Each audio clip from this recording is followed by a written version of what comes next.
track. So let's do something we'd probably see quite often. Let's do something similar to a cat track. Not a very good one, obviously. Not quite the same thing. That's the real thing. Let's pretend this is a nice big male line track. Make the back part of it there. You can see it's very fresh. A little bit difficult to see. Is it difficult to see? Yeah. Should I move it to slightly darker? Yeah, maybe. There? Maybe that's there. Okay.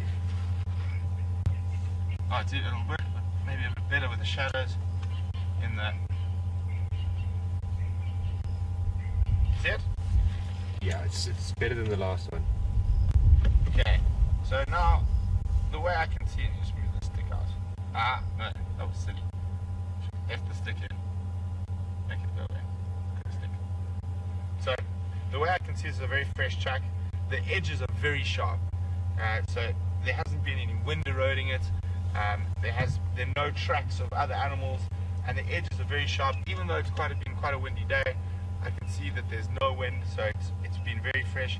And the sand underneath where it's been pushed down is slightly darker from being underneath and hasn't been dried as much by the sun. So if you see, if I dig up a little bit, you can see the sand's just a little bit darker. So one of the main ways we age tracks is by the edges. So if we had to have wind coming in, you can see a little bit less there from a strong wind.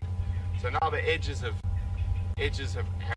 blurred a little bit, and this can make it quite difficult on a very windy day.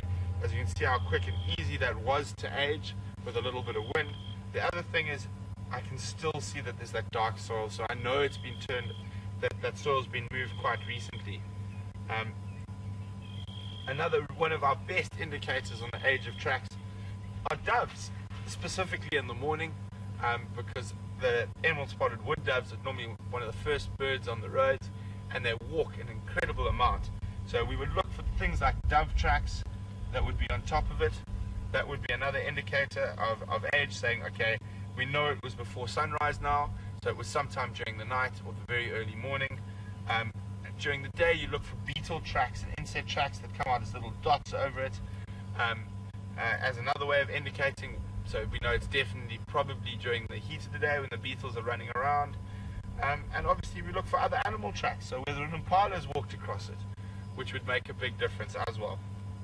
But Brent, I hope that helps a little bit. Obviously there's quite a lot more to tracking than that, but it's just a little sort of pointer how we age tracks.